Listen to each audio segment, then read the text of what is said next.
Prosseguimos com a conversa do milênio com o acadêmico português Filipe Ribeiro de Menezes, professor de História na Universidade da Irlanda. Filho de diplomata que serviu no Brasil, escreveu esta volumosa biografia do ditador português Antônio de Oliveira Salazar, recém-publicada em Portugal e no Reino Unido. A versão brasileira acaba de ser lançada. O livro é produto de 7 anos de pesquisas sobre o mais influente líder português do século XX, um político asceta, carola e retrógrado que manteve Portugal no obscurantismo durante 4 décadas. Ferrenho em não conceder independência às colônias portuguesas na África, Salazar era refratário a tudo o que representasse modernização em seu país, cujo povo ele considerava despreparado. Admirador de Mussolini, próximo do ditador espanhol Franco e simpático a algumas ideias de Hitler, deixou Portugal neutro durante a Segunda Guerra Mundial, enquanto permitia aos aliados usarem as ilhas portuguesas dos Açores. Suas relações com o Brasil foram ambíguas, mistura de irritação com a política externa brasileira e convicção de que a ex-colônia, mais rica e acolhedora de imigrantes portugueses, tinha se tornado independente da metrópole cedo demais.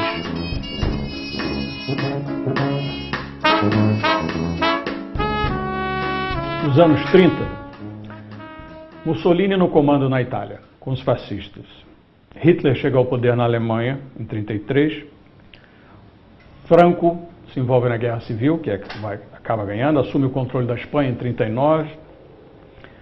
Qual era a relação de Salazar com esses líderes? Eu acho que era diferente com todos eles, e nós podemos dizer, era um clube de ditadores. Eu acho que Salazar não se incluía bem nesse clube. Ele tinha um retrato do Mussolini na sua própria Tinha um retrato de Mussolini na secretária, que depois, obviamente, também foi para uma gaveta, imaginamos. Havia um sentimento de que, pelo menos nos anos 30, a política europeia estava a caminhar numa certa direção. Que a democracia parlamentar tinha acabado. Tinha sido derrotada. Era uma má ideia. Ele dizia, talvez para os povos anglo-saxónicos. A Inglaterra faz sentido como uma democracia. Os Estados Unidos. Mas mais nenhum sítio. Os outros povos não se habituam a essa ideia. Não conseguem funcionar com ela. Por isso, estamos a caminho dos regimes autoritários nacionalistas. É esta a normalidade.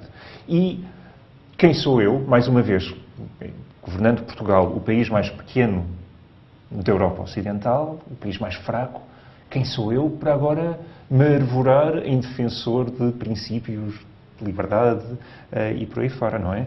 São eles que governam os seus países, eu tenho de me entender com eles.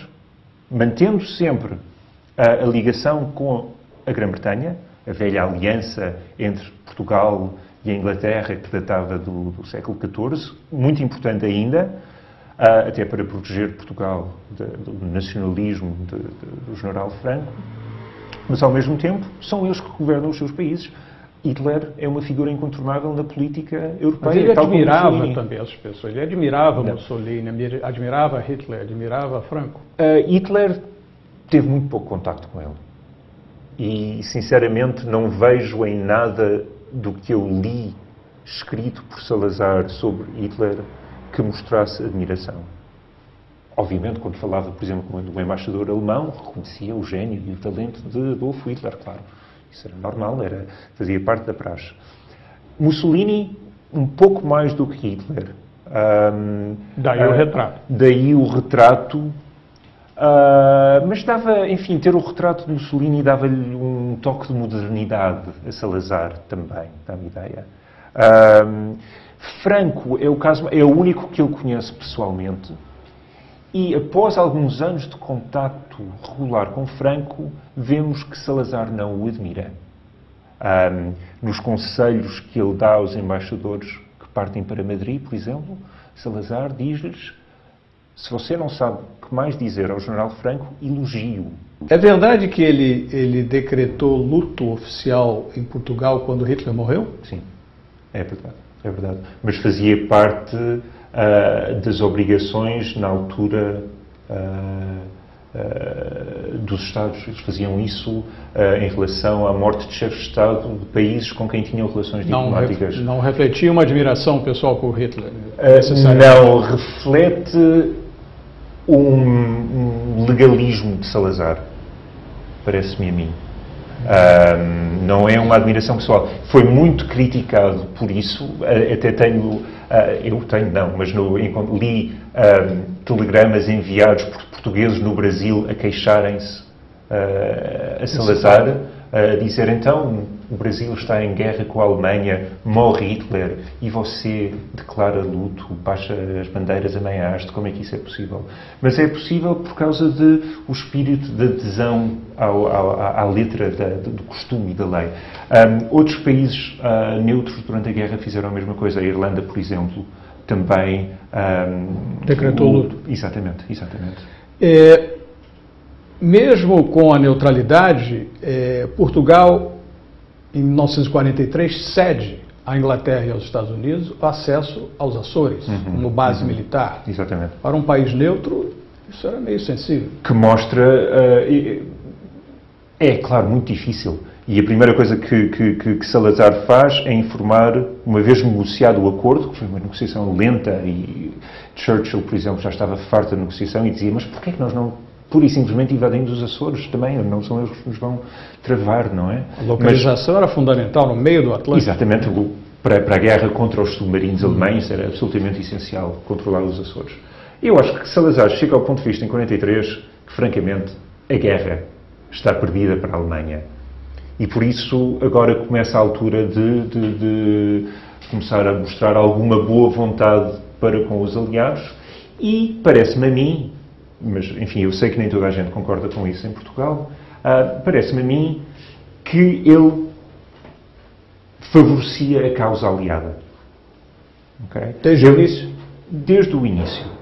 Porque o que Salazar diz é que os ingleses podem ser muito difíceis em negociação, podem ser muito interesseiros, podem pôr sempre o interesse britânico e o interesse comercial do seu país à frente de todas as outras considerações, mas não se metem na vida alheia, respeitam as instituições dos outros países. Os alemães têm a mania do sistema e, por isso, tendo uma forma de governo na Alemanha e controlando militarmente a Europa, vão querer reproduzir o seu sistema em todo o lado.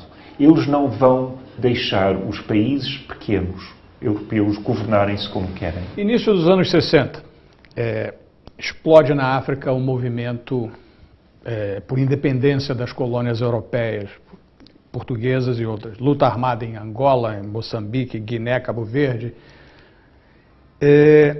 Os britânicos, os belgas e os franceses concedem aos poucos independência em suas colônias, mas Salazar não admite conceder independência. Resiste à força. E assim Portugal, um país pobre, se vê forçado a gastar fortunas, muitos recursos em guerras coloniais em vários países ao mesmo tempo. Custo em vidas humanas, custo econômico, custo militar. Por que a intransigência? Em primeiro lugar, quando se trata da questão colonial, não era só Salazar. E aí é muito fácil os portugueses culparem Salazar.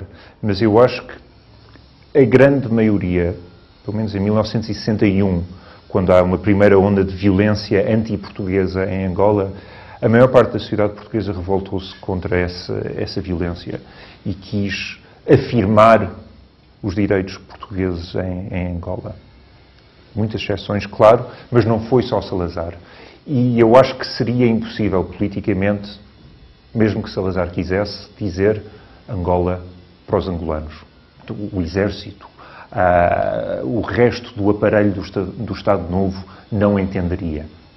Agora, a verdade é que Salazar quis manter Portugal. Não foi o único, mas é esse o ponto principal. Agora, porquê? Porque a estratégia de desenvolvimento do futuro de Portugal passava pelas colónias. Portugal, há muito tempo, que as fronteiras de Angola e de Moçambique estavam razoavelmente bem definidas. Territórios enormes, muito maiores do que Portugal. Portugal não tinha tido capital humano ou financeiro para desenvolver as colónias. Finalmente, nos anos 50, graças a anos de poupanças, investimentos, etc., começava a deslumbrar-se o desenvolvimento económico racional das colónias, sobretudo Angola e Moçambique. Depois de 400 anos. Depois, exatamente. O presidente Kennedy fala, bom, então agora vai começar o segundo plano de 500 anos de Portugal para Angola, não é? Com muita graça. Mas finalmente Portugal estava na possibilidade de transformar de forma positiva para os seus interesses, não é? Angola e Moçambique. Por isso, Salazar, há uma frustração enorme. É no momento em que as coisas começam a correr bem que os outros fogem. Por causa de meia dúzia de manifestações, diria Salazar. O primeiro sinal de